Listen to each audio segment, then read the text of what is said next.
ஒரு முஸ்லிம் இன்னொரு முஸ்லிமை, கொள்கை சகோதரனை அல்லாஹ்வுக்காக நேசிக்கிறோம். அப்படி நேசிக்கலனா அவன் மூமினாக முடியாது. ரசூலுல்லாஹி ஸல்லல்லாஹு அலைஹி வஸல்லம் வல்லதி நஃப்ஸி பியதி, எவன் கைவசம் என்னுடைய உயிர் உள்ளதோ அந்த அல்லாஹ் மீது சத்தியமிட்டு சொல்கிறேன், லா தத்குலுல் ஜன்னah, நீங்கள் சொர்க்கத்தில் நுழைய முடியாது, ஹத்தா துமினு, நீங்கள் ஈமான் கொள்கின்ற வரை. அல்லாஹ்வுடைய தூதர் சொல்றாங்க, நீங்கள் ஈமான் கொள்கின்ற வரை சொர்க்கத்திற்கு போக முடியாது.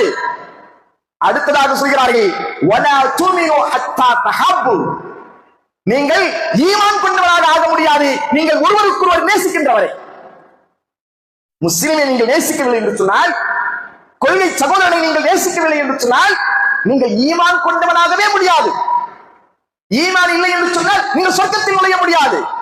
ரசூலுல்லாஹி ஸல்லல்லாஹு அலைஹி வஸல்லம் இந்த அளவுக்கு அழுத்தமாகவும் ஆழமாகவும் பதிவு செய்கிறார்கள் என்று சொன்னால், நமக்கு மத்தியிலே எந்த அளவுக்கு பாச பிணைப்புகள் இருக்க வேண்டும், அல்லாஹ்வுக்காக எந்த அளவுக்கு நாம் ஒரு சகோதரனை நேசிக்க வேண்டும் என்பதை எல்லாம் நாம் கொஞ்சம் சிந்தித்து பார்ப்பதற்கு கடமைப்பட்டிருக்கிறோம்.